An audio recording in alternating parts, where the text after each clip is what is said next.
서울시 청소년 어울림마당 진로 온 설채연 수의사의 강의가 곧 시작됩니다. 네, 안녕하세요. 설채연 수의사입니다. 진짜 어색해요. 이 코로나가 정말 우리 사회를 어떻게 만든 건지 저도 직접 우리 친구들 얼굴을 보고 그리고 질문도 받고 서로 소통하고 싶었는데 이렇게밖에 되지 않아서 너무 아쉽고요. 다음에 좀 더 이 코로나가 지나가면 직접 얼굴 보고 우리 친구들 고민도 들어보고 제 얘기도 할 수 있는 시간이 있었으면 좋겠습니다. 그래서 오늘은 뭐 사실 제가 여러분들 저 아시는 분들도 있고 모르시는 분들도 계시겠지만 아시는 분들은 제가 이제 수의사이자 트레이너, 그러니까 동물 행동을 수정하는 그런 트레이너라는 거를 알고 계실 텐데 뭐 이런 직업이 뭘 하고 그리고 뭐 이 진로에 뭐가 있고 이런 것들은 그냥 입시 설명회에서 들으세요. 네, 저는 조금 더 제가 조금 살면서 후회했던 것들 그리고 제가 어떻게 이렇게 전문가가 되고 지금 이 자리까지 오게 됐는지를 조금 재밌게 한번 말씀을 드려보고 싶은데 제가 재밌는 사람이 아니라서 그렇게 재밌을지는 모르겠습니다. 그래서 제목은 나는 어떻게 수레이너가 되었나. 수레이너 이 단어 뜻도 조금 이따가 한번 더 설명을 드릴게요. 제 자랑이니까 그냥 넘어갈게요. 네, 제 어린 시절을 한번 말씀을 드려보고 싶어요. 고등학교 때까지니까 아마 우리 친구들이랑 겹치겠죠? 그렇죠? 제 어린 시절 사진입니다. 정말 귀엽죠? 아닌가요? 네, 여기 보면 막 이렇게 새랑도 놀고 있고요. 제 어린 시절은 거의 다 동물로 이루어졌던 것 같아요. 정말 동물을 좋아했고 학교 끝나면 항상 저희 집에 강아지가 없었기 때문에 저 어렸을 때까지만 해도 강아지를 키운다라는 건 되게 생소한 일이었어요. 되게 생소한 일이고 제가 지금 36살이니까 한 뭐 90년대 이때만 해도 반려견을 키운다라는 건 어떻게 보면 부의 상징이었고 상당히 어려운 일이었죠. 그래서 저는 강아지를 너무 좋아하는데 강아지를 키울 수가 없었고 항상 강아지 키우는 친구 집에 가서 놀거나 아니면 집 앞에 있는 제가 지금은 정말 싫어하는 펫샵, 네, 펫샵 앞에 가서 하루 종일 죽치고 앉아 있었습니다. 그러다 보니까 저희 어머니가 그걸 이용했어요. 이게 진짜 좋은 건 아닌데 그걸 이용했습니다. 공부를 열심히 하게 된 이유에 대한 설문조사 결과를 보면 뭐 이런 것들이 있죠. 친구들에게 지기 싫어서, 스스로 공부가 좋아서. 저는 뭐였을까요? 저는 뭐였을 것 같으세요? 이거였어요. 부모가 시켜서, 부모를 기쁘게 하기 위해서. 약간 이게 제일 컸어요. 그러니까 어머니가 1등하면 강아지 사준다고 했어요. 어머니가 맨날 너 1등하면 강아지 사줄게. 그래서 어쩌다가 뭐 맨날 1등은 못하지만 진짜 열심히 해서 딱 1등해서 가면 한 번 더 1등하면 강아지 사줄게. 그렇게 해서 고등학교 2학년 때까지 갔습니다. 약간 속았어요. 어머니한테 맨날 속아서. 그러다 보니까 근데 이게 나쁜 거긴 한데 우리 어머니가 잘못된 방법을 쓴 거긴 한데 이 공부에 약간의 흥미를 느끼고 습관이 돼서 공부를 하기 시작했었어요. 그리고 또 이 시기에 저를 보면 저 보면 딱 어떠세요? 저는 약간 오해받는 게 있는데 저 보면은 되게 잘 살았을 것 같으세요? 아니면 힘들었을 것 같으세요? 많은 분들이 그런 생각도 많이 하잖아요. 좀 성공한 사람들은 원래 뭐 야구로 보면 한 2, 3루부터 시작을 했을 것 같다 이런 생각을 많이 하는데 저는 되게 힘들었어요.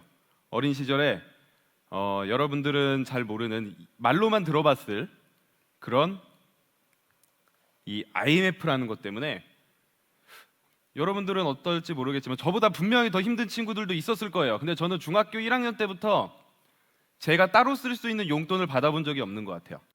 중학교 1, 2학년 때 IMF가 왔고 그때부터 그냥 뭐 책을 산다, 교과서를 이 문제집을 산다거나 학원을 가는 거는 부모님이 어떻게 내주셨지만 제가 따로 쓸 수 있는 용돈은 단 한 번도 받아본 적 없어요. 그래서 저는 지금 생각하면은 아주 흙수저까지는 아니지만 동수저랑 흙수저의 이 사이? 그래서 여러분들이 집안 환경이나 이런 게 조금 어렵다고 해서 막 너무 낙담하거나 그러지는 않았으면 좋겠어요. 물론 힘들지만 저는 이제 지금 제 꿈 중에 하나는 자수성가의 아이콘이거든요. 그래서 열심히 더 아직은 모른 것 같고 더 열심히 하려고 하고 있는데 그렇게 꼭 집안 환경이 좋거나 학원을 다닌다고 제 주변에 봐도 막 이렇게 학원 다닌다고 다 성공하는 거 아닙니다. 요즘은 더 중요한 것들이 있어요. 이제는 제가 봤을 때는 제 주위에 학벌, 뭐 학력 이런 것도 최상위권에서 막 중요하지만 결국에는 그것보다 훨씬 더 중요한 것들이 우리 친구들의 성공을 좌우하는 것 같아요. 자, 또 이런 얘기가 있죠. 제가 어렸을 때 진짜로 우리 학생들이 있기 때문에 막 강한 말은 못 쓰지만 제가 중학교 고등학교 때 이 책이 나왔어요. 많이 들어보셨을 수도 있고 본 친구도 있을 거예요. 공부가 가장 쉬웠어요. 지금 아마 우리 친구들 나이 때 이 책을 보면 이 사람을 정말 한 대 때려주고 싶을 거예요. 아마 장승수 선생님인가 그럴 텐데 한번 때려주고 싶을 거예요. 하지만 여러분들이 3, 4년이 뭐예요? 조금만 지나서 이제 대학교를 가고 사회에 들어가는 순간 이 말뜻을 알게 될 거예요. 저도 그렇게 싫어했는데 이 사람 지금 뭔 소리를 하는 거냐, 우리 놀리는 거냐 이랬었는데 지금 36살, 35도 아니에요. 딱 30 정도 됐을 때 느낀 건 이게 제일 쉽다는 거예요. 공부가 가장 쉬워요. 내가 책임질 것도 없죠. 그리고 그냥 답이 있는 것들을 배우면 돼요. 생각하고 외우고 이해하고 답이 있는 것들을 배우면 되는데 사회에 나와보면 다 답이 없어요. 다 답이 없고 그리고 내가 잘못하면 내가 아주 크게 책임을 져야 돼요. 그냥 뭐 시험 점수 낮아져서 내신 등급 떨어지고 이런 문제가 아니라 엄청나게 큰 책임들을 지어야 되는 경우가 많기 때문에 이 기회가 지금밖에 없다라는 거예요. 무조건 공부가 다는 아니지만 공부에 흥미가 있고 공부를 내가 한번 해보고 싶은 친구들은 이 말을 계속 생각을 했으면 좋겠습니다. 그래서 사실 어렸을 때부터 계속 속았었어요. 계속 속아서 그러다 보니까 공부에 습관이 되고 저는 어느 정도 공부에 흥미를 붙였었어요. 나중에는 어머니 때문이 아니라 그냥 공부가 좀 뭐 재수없게 들릴 수도 있지만 재밌어서 했어요. 그러다가 고등학교 2학년 때 저의 첫 강아지 슈나, 지금은 한 3년 전에 무지개 다리를 건넜습니다. 15살이 돼서 무지개 다리를 건넜는데 고등학교 2학년 때 2002 월드컵, 여러분들은 기억 잘 안 날 수도 있겠지만 월드컵 때 제가 이제 수능 공부를 하면서 너무 힘들 것 같다고 저희 어머니가 드디어 저의 첫 강아지 슈나를 데리고 왔었어요.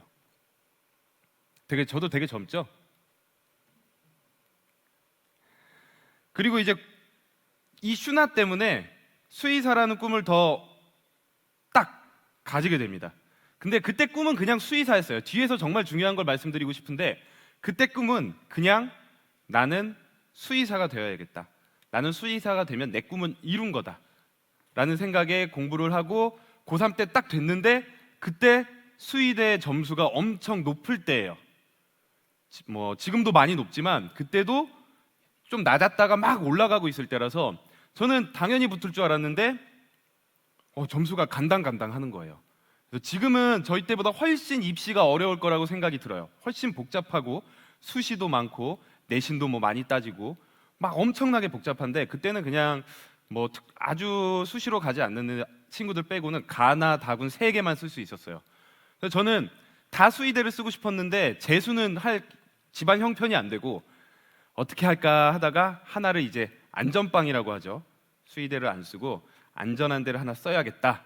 딱 이 생각을 하고 고3 담임 선생님과 상담을 했는데 담임 선생님이 딱 그러시더라고요. 너 고등학교 1, 2, 3학년 그리고 한 학기마다 우리가 장래희망을 확인하잖아요. 지금은 어떤지 모르겠는데 너 6번이 다 수의사인데 점수 때문에 꿈은 바꾸지 말자. 그래서 그냥 에라 모르겠다 하고 다 수의대 썼습니다. 그래서 처음에 다 떨어졌어요.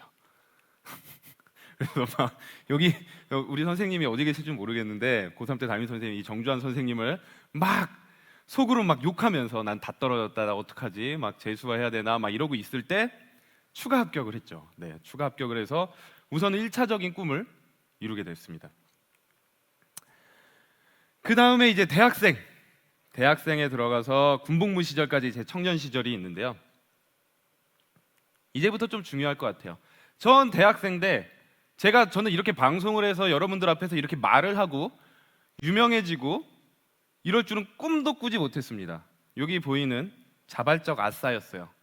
저는 인싸가 절대 아니었습니다. 왜냐하면 뭐 용돈도 없기 때문에 열심히 과외해서 용돈벌이도 했어야 됐고 등록금도 어느 정도 벌어야 했고 친구들과 놀 시간도 별로 없었어요.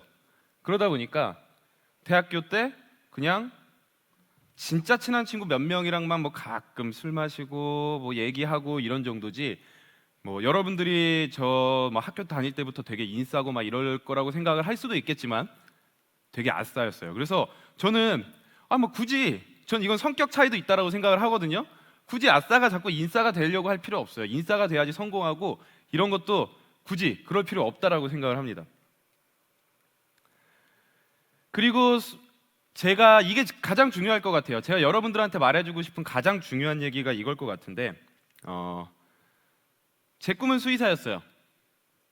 제 꿈은 수의사였고 다 떨어졌다가 추가 합격됨으로써 20살 때 꿈을 잃어버렸습니다. 꿈을 잃어버렸어요. 뭐 국가고시는 뭐 수의사나 의사나 국가고시는 거의 다 붙어요. 그러니까 저는 꿈을 이룬 거나 마찬가지였어요. 그러다 보니까 약간 허무해지는 거예요. 대학교 가서 등록금은 과외해서 돈 벌고 뭐 그냥 알바하고 막 그냥 학교 가서 수업 듣고 이러다 보니까 목표가 없어지고 되게 허무해질 때쯤 이거 보셨을 수도 있을 것 같아요. 그냥 인터넷에서 뭐 이렇게 뒤지고 막 SNS에서 뜨는 글을 막 보다가 이걸 봤어요. 그때 처음으로 막 조금씩 인터넷이 뭐 핸드폰, 스마트폰이 조금씩 나오려고 할 때고 그럴 텐데 이걸 딱 봤어요. 꿈은 직업이 되면 안 된다. 꿈은 어떤 사람이 되어야 할지가 되어야 한다. 아마 여러분도 모두들 다 꿈이 뭐예요? 라고 하면 직업이 나올 거예요. 제가 이제 행동 전문가로 왔기 때문에 어떤 분들은 뭐 진짜 뭐 수의사가 되고 싶으신 분들 계실 거고, 아니면 제가 하는 일처럼 훈련사, 트레이너, 그러니까 저는 훈련이란 말을 그렇게 좋아하진 않지만 여러분들이 잘 아는 단어로 훈련사가 되고 싶은 친구들도 있을 거고, 아니면 동물병원에서 우리가 이제 간호사, 테크니션이라고 하죠. 이런 간호사가 되고 싶은 친구, 아니면 애견 미용을 하고 싶은 친구, 아니면 뭔가 사업가가 되고 싶은 친구, 이런 친구들이 많을 텐데 그런 직업이 되지 않았으면 좋겠어요. 그러면 더 치고 올라가지 못하고 삶의 동력을 잃고 뭔가 허무한 느낌이 들 수도 있어요. 그리고 목표가 사라지게 돼요. 저도 그래서 이때부터 꿈을 수의사가 아니라 어떤 수의사가 될지를 생각하기 시작했어요. 나는 그냥 그러니까 꿈으로 직업인 수의사가 아니라 어떤 수의사가 되어야 하나를 고민하다가 이걸 봤습니다. 이 내용을 봤어요. 반려견이 처음으로 한 집에 분양이 돼서 입양이 돼서 그 집에서 죽을 때까지 살 확률, 버려지거나 아니면 딴 집으로 아마 여기 친구들 중에서도 분명히 100명이 넘는 친구들이 있기 때문에 분명히 그런 경험이 있을 거예요. 키우다가 사정이 안 돼서 뭐 친구한테 준다거나 아니면 엄마가 막 다른 뭐 사촌한테 맡긴다거나 이런 경우 분명히 있을 거예요. 그런 것까지 다 포함해서 한 집에서 평생 가족처럼 살 확률 12%밖에 안 된다라는 글을 보고 수의대에 다닐 때 엄청나게 충격을 받았습니다. 그리고 나서 그러면 왜 이것밖에 안 되는 거야? 하고 봤더니 당신이 개를 버린 이유는 무엇입니까? 이사를 가야 해서 27%, 너무 짖어서 22%, 배변 문제 때문에 12%, 경제적 부담 때문에 8%. 근데 되게 이상한 게 하나 있죠. 이사를 가야 돼서? 여러분 부모님이 이사 갈 때 우리 친구들 버리고 갑니까? 정말 가족이라면, 그리고 문제 행동을 보이지 않고 뭔가 새 집에 가도 깨끗한 집을 엉망으로 만들어 드리지 않는다면 과연 버리거나 딴 집에 보낼까요? 우리가 그냥 산술적으로 계산만 한번 해볼게요. 27, 22, 12, 49에 61, 60% 이상이 문제 행동으로 버려지고 있었던 거죠. 이 버려지는 아이들은 대부분 어떻게 될까요? 여러분들 많이 아실 거예요. 학교에서도 배울 거고, 버려지는 아이들은 10일간의 공고 기간을 거친 후에 입양이 되지 않거나 아니면 주인이 보호자가 찾아오지 않으면 안락사 당할 위험에 처합니다. 수의사라는 직업이 뭔가라고 생각을 해봤을 때 수의사는 결국에 동물의 생명을 살리는 일인데 이런 일이 일어나지 않게 해서 안락사 당하지 않게 하는 것도 정말 수의사가 해야 될 일 아닐까, 그리고 내가 한번 해봐야 될 일이 아닐까 해서 저는 그때부터 그냥 수의사가 아니라 강아지들의 행동 문제를 고치고 사람과 동물이 행복하게 살 수 있는 걸 도와주는 수의사가 되어야겠다라고 꿈을 다시 가지게 됩니다. 이 사진 뭔지 아세요? 여러분? 이쪽 일에 좀 관심을 가진 친구들이라면 이건 꼭 알았으면 좋겠어요. 이 사진이 뭘까요? 뭐 소통을 하고 싶지만 되게 좋아 보이지 않아요? 여기 어딘 것 같으세요? 이 사진이 뭘까요? 아는 친구들도 분명히 있을 거예요. 관심 가지고 계속 뭔가 찾아보고 이런 친구들은 알 거예요. 이 사진 뭘까요? 독일의 유기견 보호소입니다. 이 앞사진과 이 뒷사진, 독일의 유기견 보호소예요. 우리나라 최고급 동물 호텔이 아닙니다. 독일의 유기견 보호소예요. 독일 같은 경우에선 우선 많은 곳에서 돈을 주고 동물을 살 수가 없습니다. 돈을 주고 동물을 살 수가 없고, 그리고 이번에 또 동물보호법이 개정되고 있어요.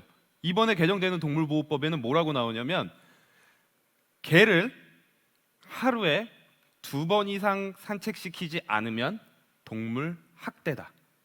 저도 독일 가면 동물 학대범이 될 수 있어요. 네, 저도 하루에 1번 시키거든요.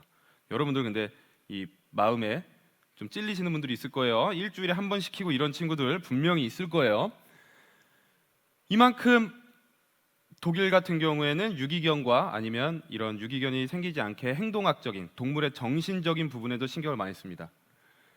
이것도 아까 말씀드린 똑같은 공간이에요. 독일의 유기견 보호소예요. 이렇게 유기견들이 이곳에서 살고 있고요.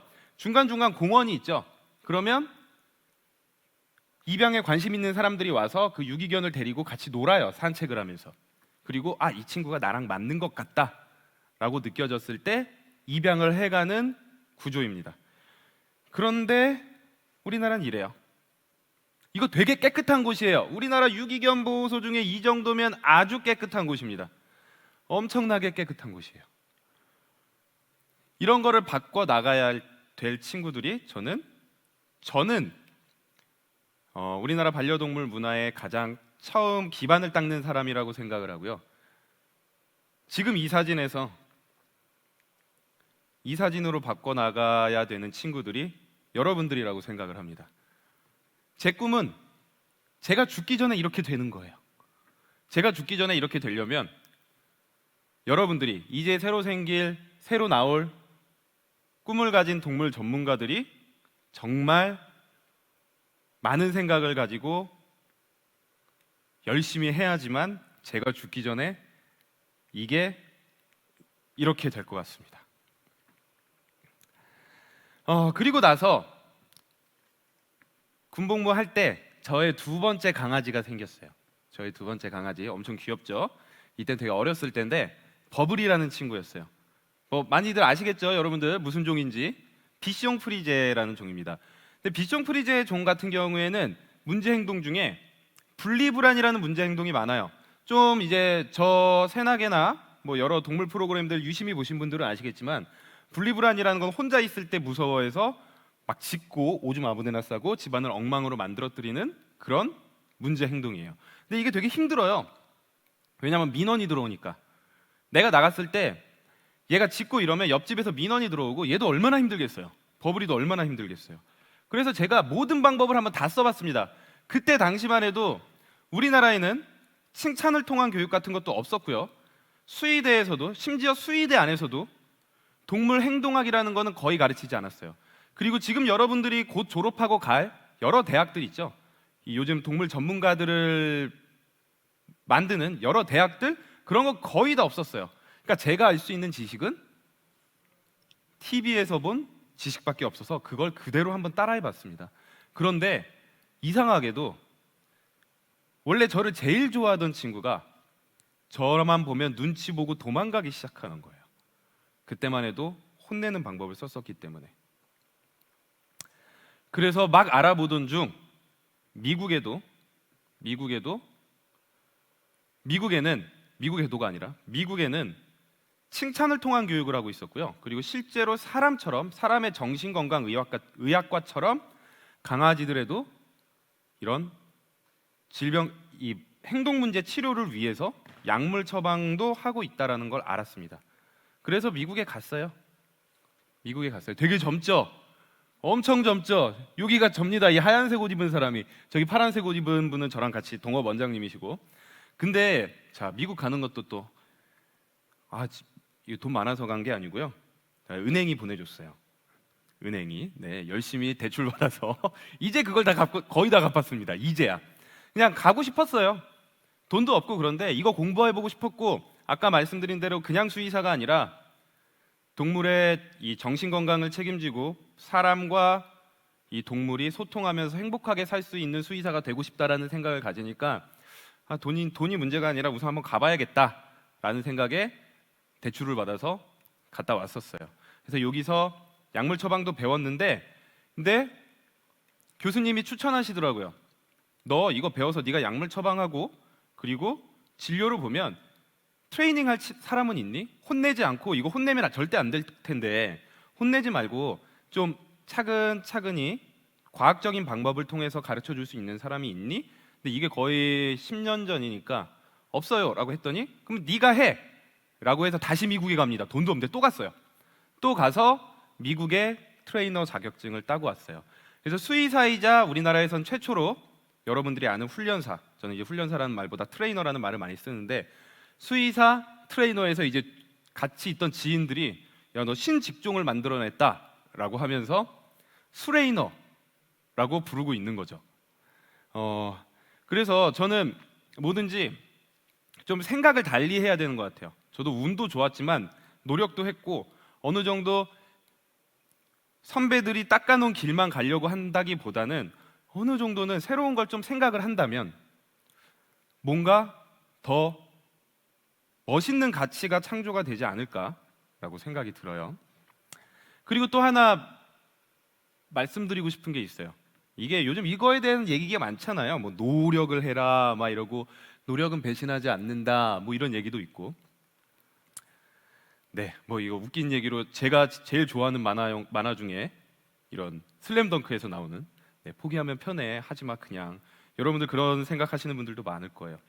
그리고 또 이런 얘기도 많이 들어봤을 거예요. 천재는 노력하는 자를 이길 수 없고 노력하는 자는 즐기는 자를 이길 수 없다.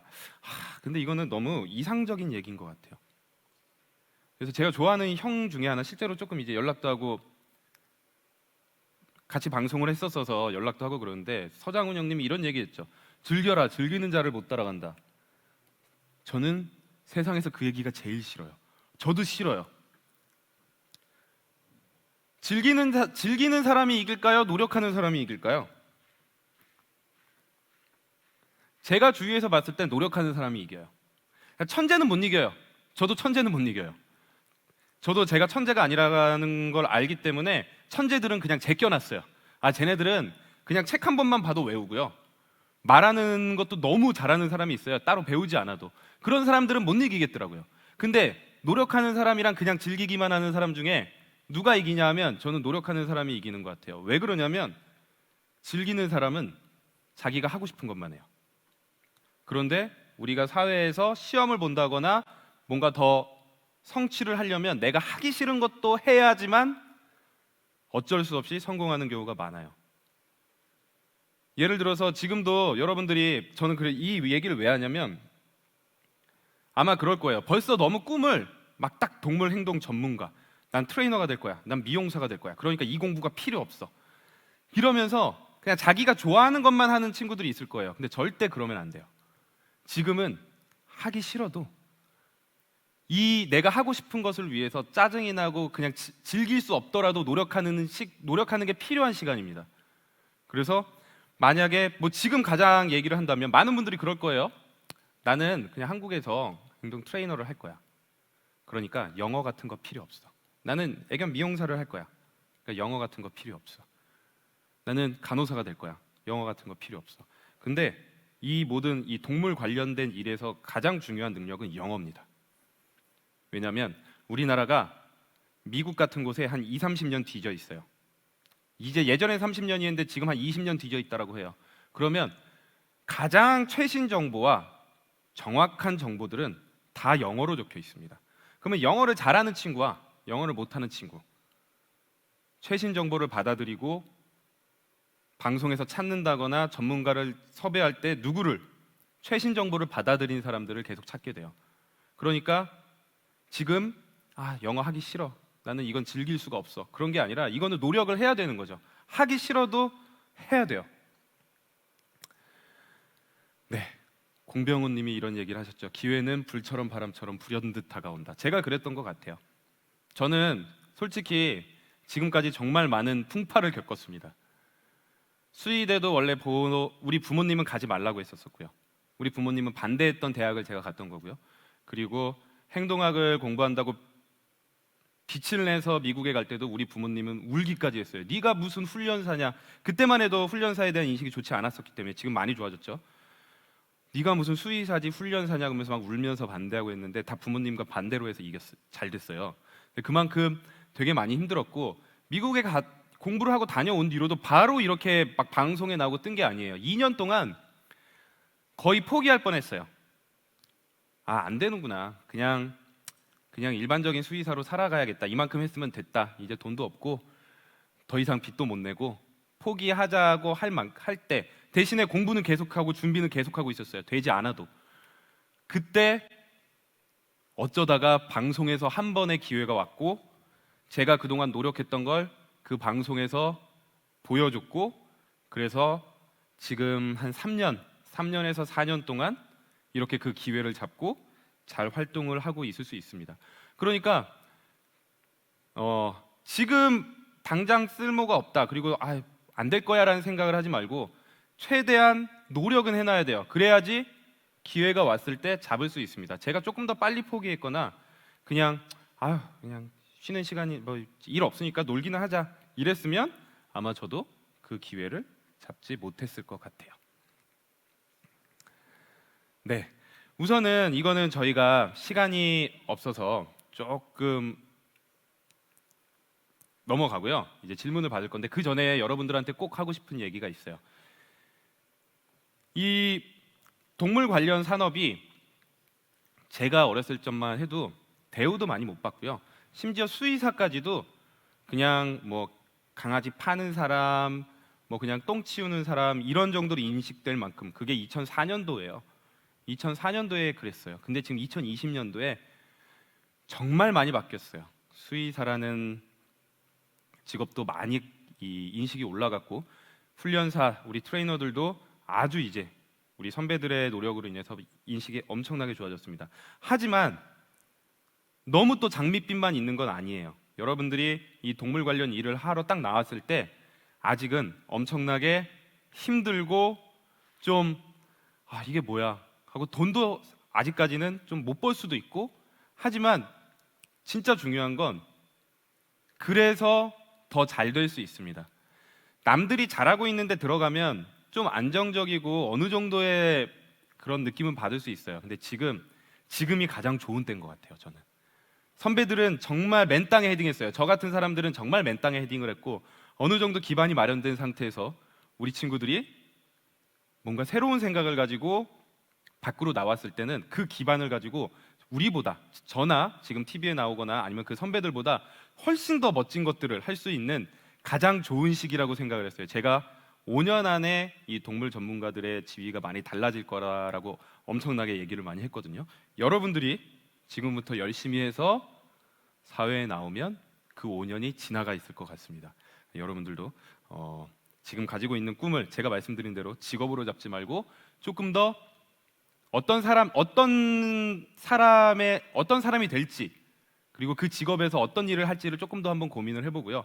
그리고 조금 하기 싫은 게 있더라도 노력을 한다면 나중에 분명히 기회가 올 거고 그 기회를 잡을 수 있으실 것 같습니다. 네, 감사합니다. 질문 있으면 손을 들어주시거나 아니면 채팅창에 남겨주시면 질문해 주시면 안녕하세요. 감사하겠습니다. 안녕하세요. 강아지가요, 푸들인데요. 네, 오줌은 가리는데 똥을 잘 못 가려요. 그건 어떻게 해야 되죠? 오줌은 잘 가리는데 똥을 못 가려요? 네, 지금 몇 살이에요?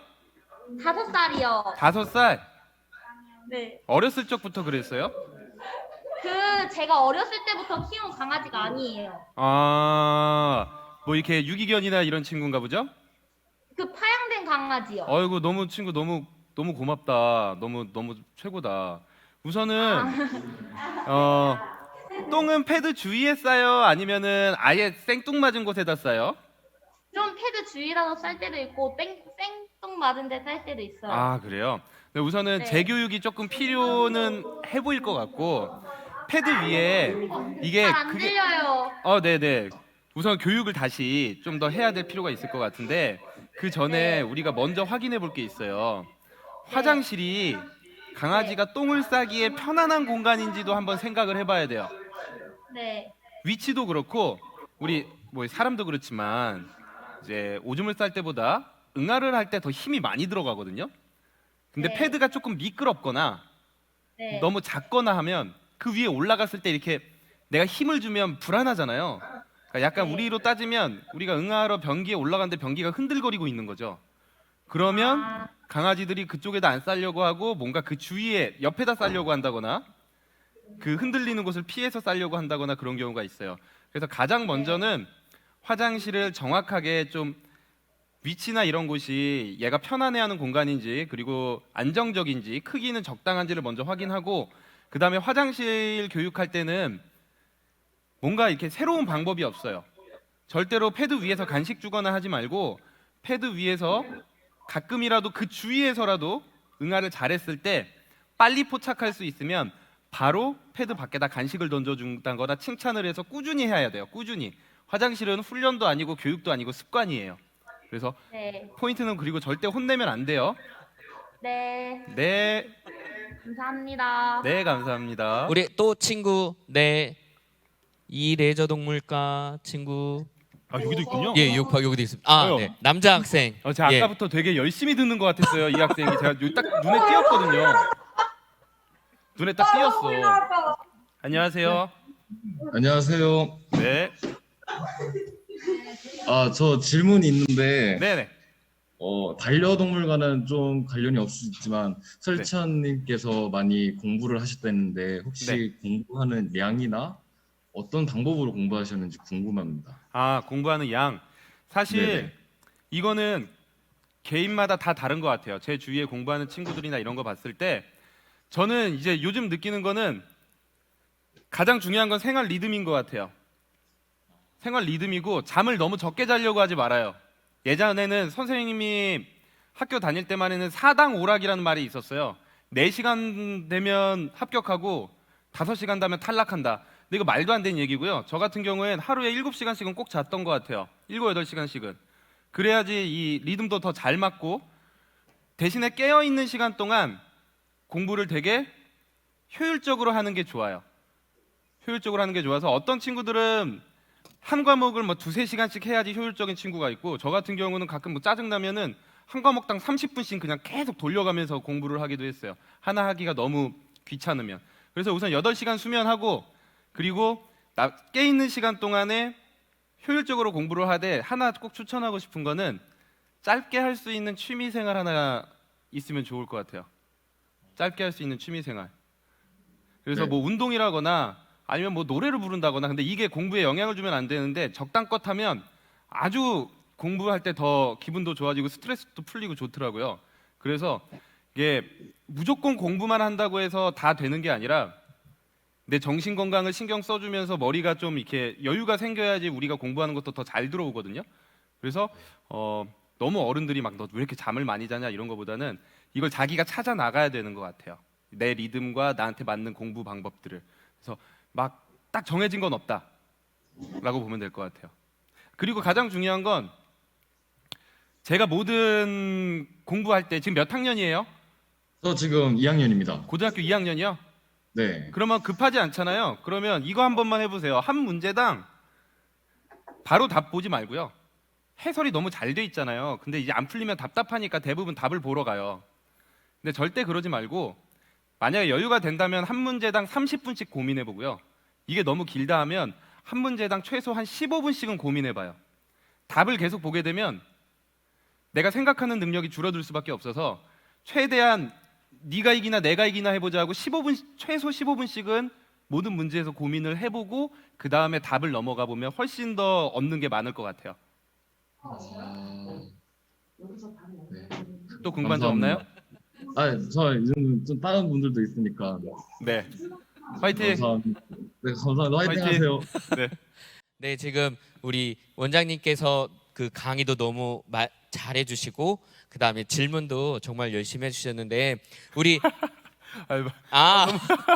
너무 감사하다. 네. 우유빛깔 설채연이라고 해주셨어요. 네, 우유빛깔 설채연이라고 이렇게 해주시고 예, 마무리로 그러면 같이 우리 예, 사진 한번 찍고 예, 손 한번 이렇게 두 손 한번 반짝반짝 예, 마무리 한번 사진 찍고 마무리 짓도록 하겠습니다. 반짝반짝 예, 저희도 예, 하나- 화답의 의미로 네. 화답의 의미로 네, 우리 그러면 다시 한 번 더 우리 강의를 해주신 우리 설채연 우리 원장님께 우리 큰 박수 한 번만 부탁드리겠습니다. 다음에 꼭 대면으로 만나서 더 많은 시간 동안 여러분들 고민 들어주고 싶습니다. 오늘 너무 감사해요. 네, 감사합니다. 예, 마치도록 하겠습니다. 안녕하세요. 용인바이오고등학교 학생 여러분. 저는 선배가 알려주는 찐 진로 이야기를 강연하게 된 용인대학교 식품영양학과 3학년 김미린입니다. 코로나로 인해 직접 만나지 못해서 너무 아쉽습니다. 영상으로라도 할 수 있어서 감사합니다. 저희 학과에 입학하는 비율을 보시면 일반 학교 학생들과 특성화고 출신 학생들의 비율이 비슷합니다. 일찍부터 자신의 꿈을 찾아서 달려온 학생들이 학교에 들어와서 꿈을 향해 나아가는 것을 볼 수 있습니다. 사실 저는 성적 따라 흘러 용인대 식품영양학과에 입학하게 되었습니다. 과에 대해서 잘 알지 못했던 터라 꿈을 일찍 찾고 나아가는 친구들이 한없이 멋져 보였고 부러워 보였습니다. 이제부터 저희 과에 대해서 소개해 보도록 하겠습니다. 저희 과는 2021년 학년도부터 식품조리학부로 바뀌게 됩니다. 그래서 현재 식품영양학과만 있는 저희 과가 두 개의 과로 나뉘게 됩니다. 2021년부터 식품조리학부가 되면 1학년 때부터는 기초 전공 수업을 다 같이 듣게 되는데요. 그리고 2학년 때부터 조리학과와 식품영양학과로 나뉘게 됩니다. 자신이 더 원하고 끌리는 과를 선택해서 들어가면 됩니다. 조리학과에 들어가게 되더라도 복수 전공을 통해 식품영양학과 수업도 함께 들을 수 있습니다.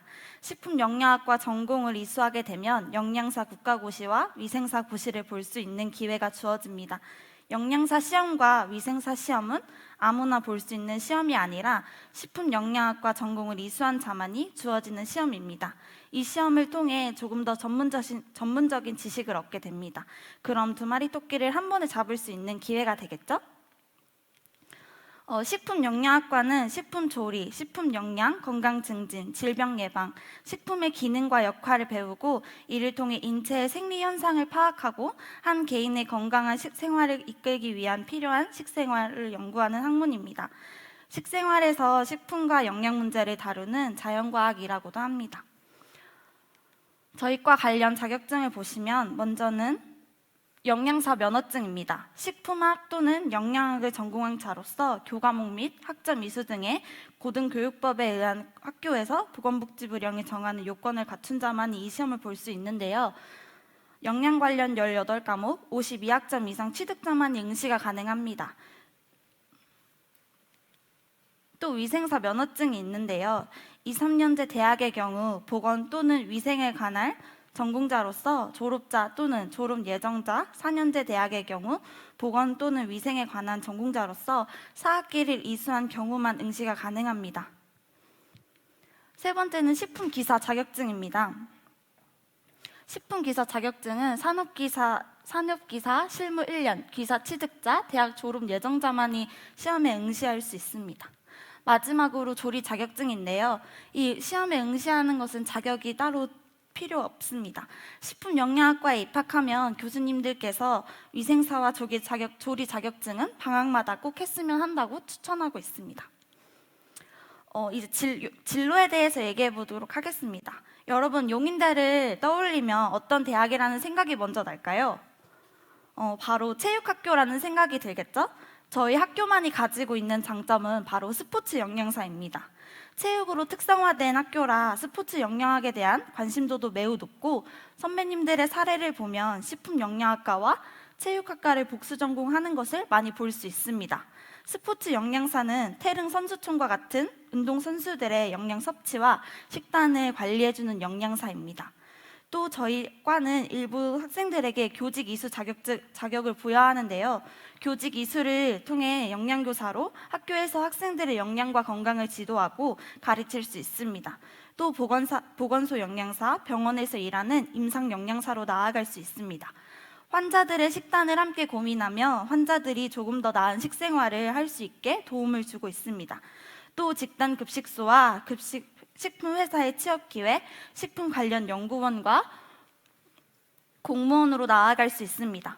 또 푸드 스타일리스트와 파티셰, 호텔 셰프 등 진로의 문들이 열려 있습니다. 그럼 식품영양학과의 장단점을 살펴볼까요? 식품영양학과를 공부하다 보면 자신의 식습관을 스스로 검토할 수 있고 판단할 수 있습니다. 어떤 영양소를 적게 먹고 있는지 아니면 많이 먹고 있는지 말이죠. 또 식재료에 대한 정보를 알 수 있습니다. 섭취하는 음식들에 대해서 다양하게 알고 정보를 습득할 수 있습니다. 그리고 생각보다 졸업 후 진로가 다양하게 열려 있습니다. 인간이 살아가면서 중요한 역할 중 하나가 먹는 것이기 때문에 정말 많은 진로들이 열려 있는 것 같습니다. 또 그리고 단점을 알아보자면 사람들이 식영과를 다니면 음식을 잘한다고 생각하는 경우가 많습니다. 그리고 주위에 다이어트 하시는 분들이 식단을 꼭 부탁하는 경우가 있는데요. 생각보다 식단을 짜는 게 만만치 않아서 너무 그런 질문을 받을 때마다 정말 곤란하고 힘든 경우들이 있습니다. 주위 분들은 아마 식단이 그냥 생각하면 나온다고 생각하는 경우가 많은 것 같습니다. 아마 나중에 식영과를 들어오시게 된다면 이 질문은 한 번씩 꼭 들을 것 같습니다. 마지막으로 생각보다 빨리 끝난 것 같은데요. 자, 마지막으로 대학 생활에 대해서 말해보도록 하겠습니다. 어떤 대학 생활을 꿈꾸고 계신가요? 저는 대학교 때문에 용인에 오게 되면서 대학 생활을 하게 되었습니다. 캠퍼스에 로망을 가득 안고 학교를 다니는데 처음에는 낯설고 어려웠습니다. 하지만 대학교 내에서 하는 프로그램들을 하나 두 개씩 참여하게 되면서 다양한 학과의 사람들을 만나게 되었고, 그러면서 점점 적응한 것 같습니다. 입학을 하면 제일 먼저 신입생 환영 파티에 가게 되는데요. 그 행사를 통해 선후배가 서로 알아가는 시간을 가지고 바로 몇 주 뒤에 MT를 가게 됩니다. 식품영양학과만이 특별한 순서가 있습니다. 그것은 바로 요리대회입니다. MT를 가면 꼭 진행하게 되는데요. 조별로 요리를 한 가지 만들어서 교수님들이 평가를 하는 순서입니다. 아무래도 과의 특성상 진행하게 되는 것 같습니다.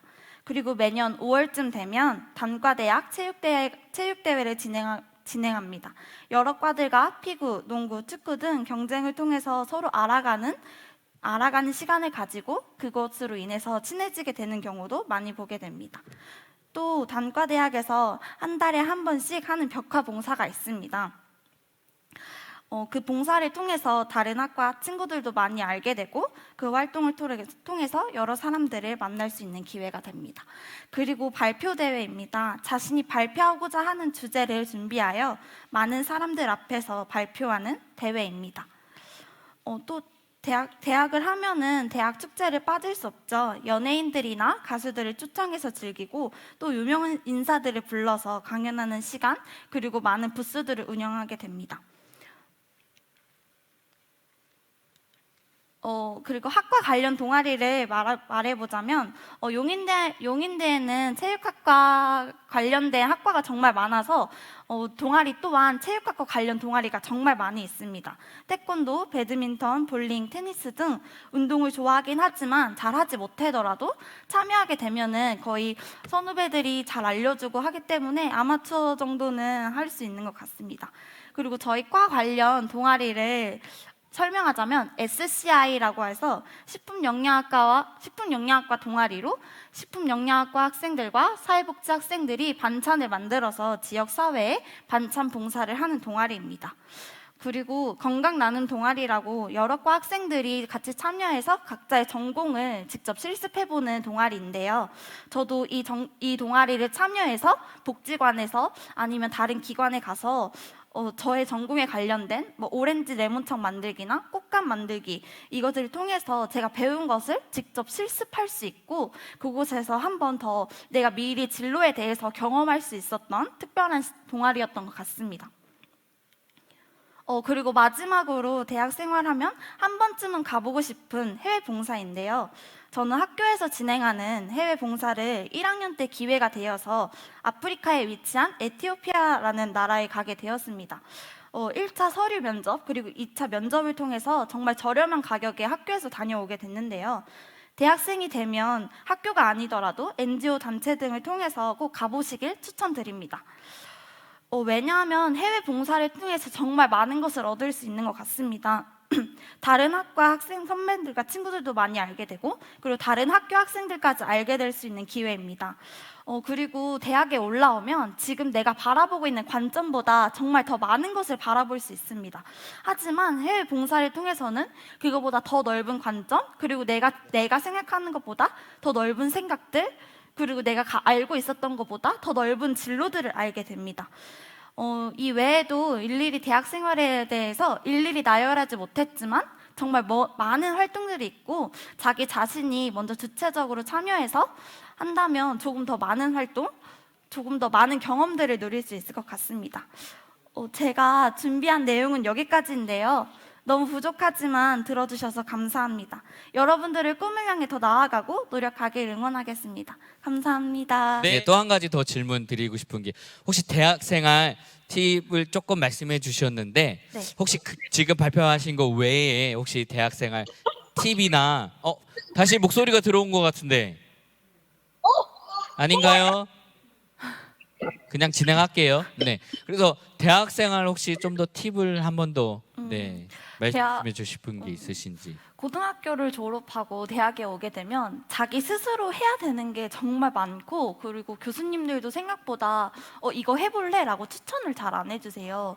그래서 자기가 스스로 찾아서 해야 되는 게 그래서 조금 정보력이 정말 중요한 것 같아요. 정보력 중요하죠. 네, 그리고 혹시 또 채팅창에 질문이 계속 들어오는데 용인대를 가겠다고 혹시 결심한 계기는? 용인대를 가게 된 결심한 결심한 계기. 사실 제가 수시가 아니라 정시로 대학을 진학한 케이스라 네. 저는 사실 제가 용인대는 솔직히 스포츠 학교라는 생각이 많았어요. 맞아요. 그러던 중에 제가 아는 친구가 네. 용인대학교 가서 그러면 한번 운동을 해봐라 장난으로 이렇게 얘기했는데 찾다 보니까 식품영양학과가 있는 거예요. 네, 맞아요. 근데 저는 사실 식품영양학과라는 게 뭔지도 몰랐어요. 근데 그냥 써봤는데 네. 우연치 않게 여기만 돼가지고 입학을 하게 되었습니다. 부모님이 혹시 반대는 하시지 않으셨나요? 그기만 됐는데 어떻게 반대를 일단 가라고. 네, 안윤야 친구가 다시 인터뷰를 요청을 했거든요. 안윤야 친구. 네. 제 목소리 들리죠? 네. 말씀해 주세요. 슬럼프 있으셨나요? 슬럼프요? 대학 생활하면 저는 슬럼프를 대학교 작년에 슬럼프였어요. 어떤 계기가? 저희 학과에 입학을 하게 되면 바이오고등학교 친구들도 정말 생각보다 많고 그 다음에 이런 특성화고 조리학부나 식품 쪽을 공부했던 친구들이 정말 많아요. 근데 저는 진짜 아무것도 알지 못하고 왔었고 그리고 저는 이 과에 대해서 잘 알지도 못했던 터라 꿈도 없었어요. 근데 처음에 저는 약간 뭔가를 가르치는 일을 좋아하면서 교사가 돼야겠다 했는데 그것도 뭔가 시원치 않아서 뭔가 꿈도 모르겠고 그래서 제가 2학년 때 성적이 정말 거의 과에서 꼴등을 할 정도로 진짜 내가 여기 왜 있지? 내가 다시 공부를 해서 다른 대학을 가야 되나? 라는 생각이 정말 많았는데 저희 학교는 이렇게 학기마다 네. 교수님과 면담을 하는 시간이 있어요, 개인적으로. 네, 그것을 통해서 약간 다시 슬럼프를 극복하는 계기가 됐던 것 같아요. 네. 혹시 채팅장에 또 질문이 왔는데 식품영양과에서 어떤 걸 배우게 되는지 자세하게 한 번만.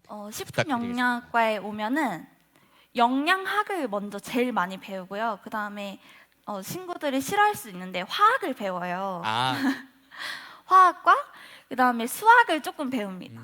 왜냐하면 계산하는 문제들이 생각보다 많아서 칼로리 계산? 칼로리 계산도 많이 하고 저희 교수님이 수학을 정말 좋아하세요. 그래서 원래 교수님들은 자기가 알려주고 싶은 거 알려주잖아요. 네, 맞아요. 그래서 수학을 많이 배우고 그다음 식단을 짜는 법을 제일 먼저 배우고 아까 말씀하셨던 것처럼 유통이 정말 중요하거든요. 네, 맞아요. 유통과 그다음에 청결, 위생 이런 법률에 대해서도 많이 배우고 있습니다. 네. 예, 감사합니다. 감사합니다. 우리 다시 한 번 더 우리 선배가 알려주는 찐 진로 이야기 우리 용인대 김미린 님이었습니다. 우리 다시 한 번 더 큰 박수로 부탁드리겠습니다.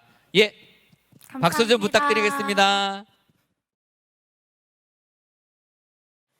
선배가 알려주는 찐 진로 이야기. 안녕하세요. 국세청 남유연입니다. 저는 18살 국세공무원입니다. 방금 국세공무원이라고 소개해드렸는데 저는 나라 재정의 기반이 되는 세금을 부과, 징수하는 일을 합니다.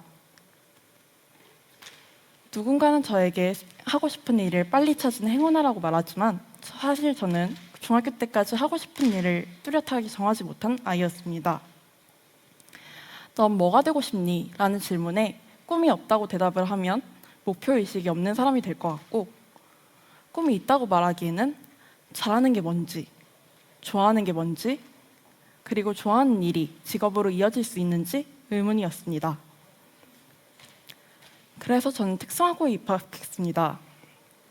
특성화고에 입학한다고 모든 일이 해결되는 건 아니었지만 특성화고에 입학하게 되면 대학을 갔다가 취업을 가는 것보다는 바로 취업을 해서 조금 더 경력을 쌓은 사람이 될 수 있을 것 같았습니다. 일반 인문계 고등학교에서는 국어, 영어, 수학을 주로 배우는 반면에 특성화고에서는 상업경제, 금융, 회계 등 실생활과 밀접하게 관련 있는 과목을 주로 배우게 됩니다. 그 중에서 저는 세무와 회계가 잘 맞는다고 느꼈고 이와 관련 있는 금융공기업과 국세청을 꿈꾸게 되었습니다. 작년 상반기에 저는 금융공기업에 떨어졌습니다. 그리고 한 달 남짓 남은 공무원 필기시험을 준비해야 했습니다. 아침 9시 독서실이 여는 시간에 나갔다가 새벽 2시 독서실이 닫는 시간에 들어왔습니다. 특성화고 공무원 시험의 과목은 국어, 영어, 한국사로 문과 친화적인 과목입니다. 저는 시간이 부족했던 만큼 이론보다는 기출에 집중을 하며 공부를 하는 방법을 택했습니다. 이 방법은 제가 공무원 시험뿐만 아니라 자격증 시험에서도 많이 썼던 방법인데 처음 볼 때 모르는 선지에 체크를 하고 두 번째 볼 때 또 모르는 선지에 체크를 해가지고 세 번째 볼 때 모르는 선지가 없을 정도로 반복에 반복을 거듭하는 회독 학습법을 주로 공부했습니다.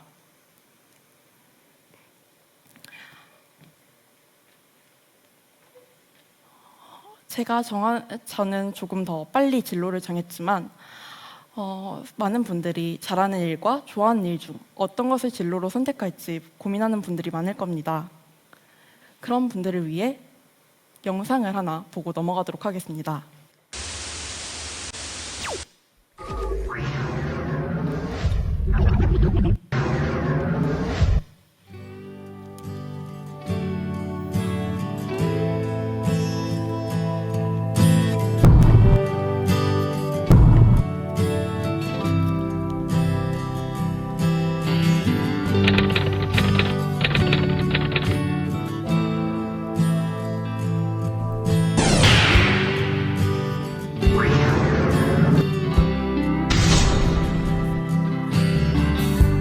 Mama, take this badge off of me.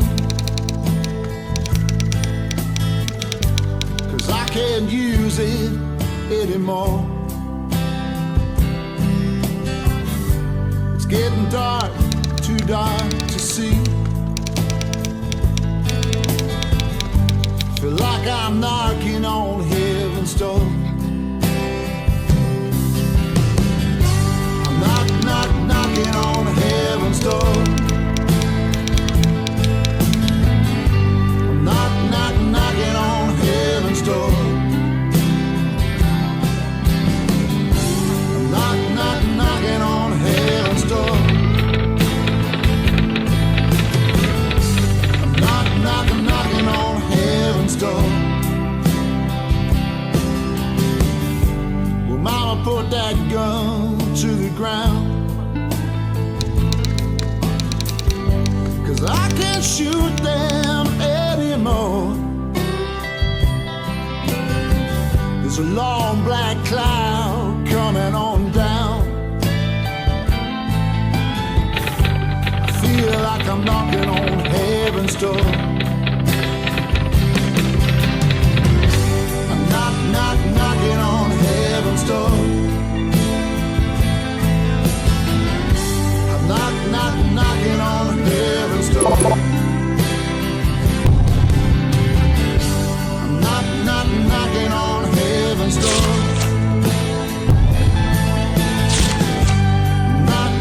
Knocking on heaven's door. Oh, I feel like I'm knocking. I'm knocking on heaven's door. Feel like I'm knocking. I'm knocking on heaven's door. Yeah.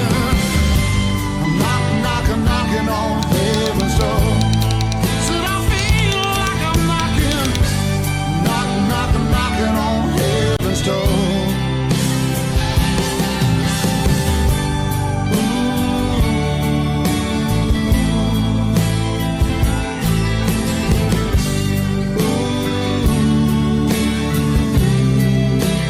Feel like I'm knocking, yeah. 저는 좋아하는 일을 선택했습니다. 10년 후에 저는 좋아하는 일을 계속하는 사람이 될 수도 있고, 그리고 다른 직업을 가진 사람이 될 수도 있습니다. 제가 만약 직업은 옷과 같다고 생각합니다. 한 사람이 평생 한 벌의 옷으로 살아갈 수 없듯이 저도 100년 인생 중에서 하나의 직업만으로 살진 못할 것입니다. 여러분에게 드리고 싶은 말씀은 많이 도전하고 실패하고 그리고 여러분만의 옷을 찾길 바란다는 것입니다. 이렇게 오늘 강의는 여기서 마치도록 하겠습니다. 감사합니다. 안녕하세요. 청소년 드림톡 강연을 준비한 청소년 대표 김세빈이라고 합니다.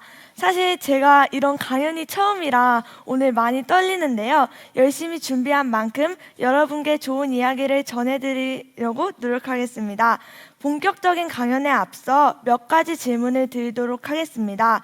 여러분은 꿈이 있냐는 질문을 받아보신 적이 있으신가요? 대한민국의 모든 학생이라면 한 번쯤은 들어보았을 법한 질문입니다.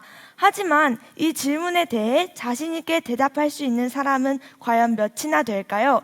그렇다고 꿈이 없는 것이 이상한 걸까요? 굿네이버스 조사 결과에 따르면 꿈이 없는 청소년이 10명 중 4명에 달한다고 합니다. 저는 오늘 이 4명의 청소년들에게 꿈이 없어도 괜찮다는 메시지를 전달해 주려 나왔습니다. 여러분은 달의 연인 보보경심녀라는 드라마에 나온 배우 진기주 씨를 아시나요? 저는 개인적으로 엑소 백현의 너무나 큰 팬이어서 이 드라마를 제가 초등학생 때 밤 늦게까지 본방사수하면서 본 기억이 있는데요. 여기에 나온 배우 진기주 씨는 꿈의 직장 삼성에 취직했었습니다. 그렇다면 이분이 어떻게 하다가 배우가 되었는지 영상을 통해 확인해 보도록 하겠습니다. 네, 그렇다면 진기주 씨는 왜 꿈의 직장이라 불리는 삼성을 그만두었을까요? 그녀가 삼성을 그만둔 이유는 자신의 꿈인 연기자가 되기 위해서였습니다. 하지만 자신의 꿈인 연기자가 되는 방법을 몰랐던 그녀는 그냥 책상에 앉아서 공부를 하다 보니 기자가 되었고 또 공부를 하다 보니 슈퍼모델이 되었습니다.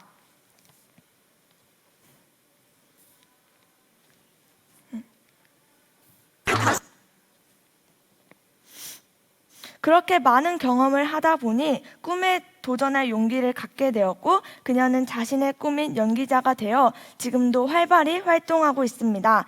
제가 이 이야기를 전해드림으로써 여러분께 드리고 싶은 말씀은 도전과 경험의 중요성입니다. 비록 배우 진기주 씨는 자신의 진짜 꿈인 배우가 되기 위해 도전을 했지만 꿈이 없는 청소년들도 자신에게 주어진 일에 최선을 다하다 보면 자신이 좋아하는 일, 자신이 잘할 수 있는 일을 찾을 수 있을 것입니다. 네, 이 사진이 누구인 것 같으신가요? 네, 맞습니다. 바로 저인데요. 제가 너무 부끄러워서 반만 가지고 나왔습니다. 이 사진은 제가 현재 재학 중인 용인 3개 고등학교에 입학할 당시 찍었던 증명사진입니다. 간단히 소개를 해드리자면 제 이름은 김세빈이고 나이는 17살, 고등학교 1학년이죠. 그리고 자랑스러운 용인 3개 고등학교에 다니고 있습니다. 제가 지금 하고 있는 활동은 약간 대략 이 정도 되고 있고요. 되고 있습니다. 그렇다면 제가 처음부터 이 용인 3개 고등학교에 지망했을까요? 사실 저는 3개 고등학교가 저희 집에서 굉장히 멀어서 제일 끝지망으로 배정을 했었고 저는 모 자사고에 준비를 하고 있었던 학생이었습니다. 중학교 시절 저는 꼭 하고 싶은 꿈은 없었지만 미래에 내가 원하는 일을 하는 데 있어 내가 공부가 부족해서 혹은 능력이 부족해서 그 일을 할 수 없게 되지 않도록 할 수 있는 일에 최선을 다하던 학생이었습니다. 근데 중학교 3학년이 되고 나서 이제 어디 고등학교를 갈지 결정하는 시간이 다가오자 불안감이 커졌습니다. The flower that blooms in adversity is the most rare and beautiful of all. 들으셨죠? 일단 국제고를 지원하기엔 영어가 많이 부족했고요. Hola, encantado de conocerle. 마찬가지로 외고를 가기에는 스페인어가 많이 부족했습니다. 그래서 집 근처에 있겠다. 저는 모 자사고에 가기로 결심하고 자기소개서를 적으려 했습니다. 하지만 향후 진로 계획을 서술하는 그런 문항에서 저는 딱 막혀버렸습니다. 합격하기 위해서는 내 진로와 활동을 연관 지어야 했는데 저는 진로가 없었잖아요. 그래서 그때부터 내 장래희망은 뭘까, 내가 잘하는 건 뭘까에 대해 고민을 하기 시작했습니다.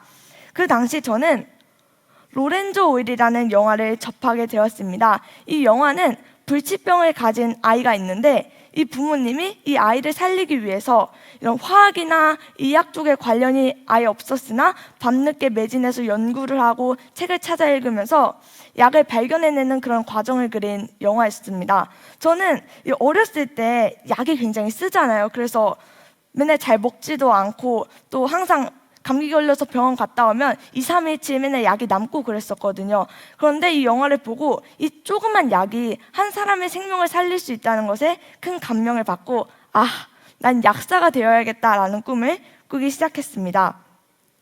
하지만 저는 모 자사고에 불합격하게 되었고 3개 고등학교에 입학하게 되었습니다.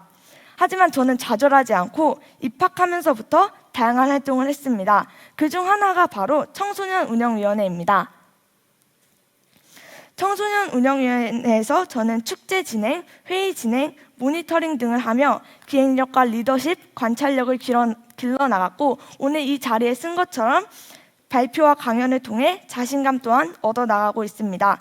그저 앉아서 공부하여서는 얻을 수 없는 것들이었고 제가 자사고에 합격하였다면 이 활동을 계속 해나갈 수 없었기에 저는 지금 자사고에 떨어진 것을 후회하고 있지 않습니다.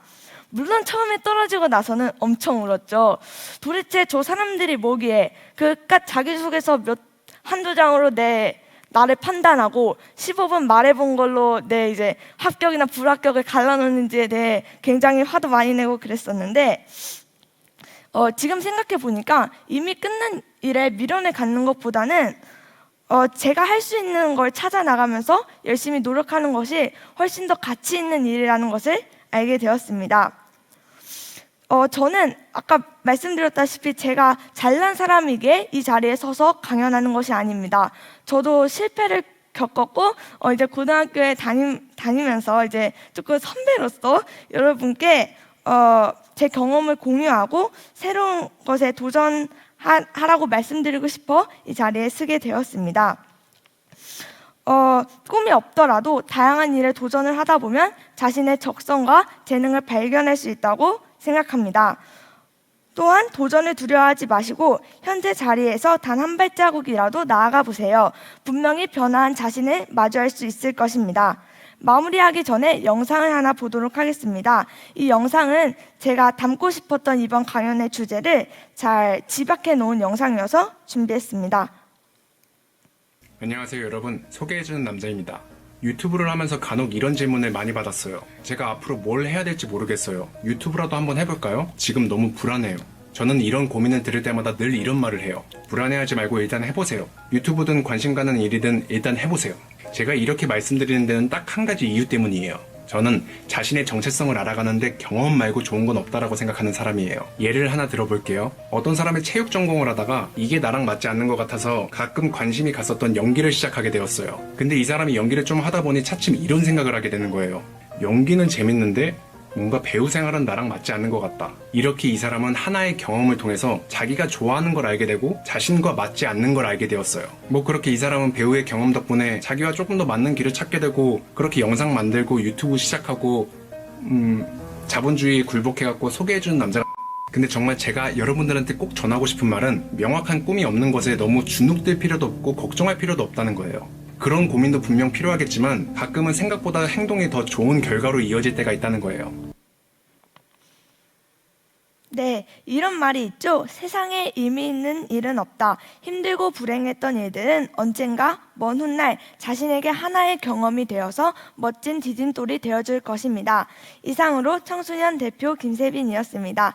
그리고 제가 아까 말씀드렸던 청소년 수련관 자치기구에도 많은 관심 가져주시면 감사하겠습니다.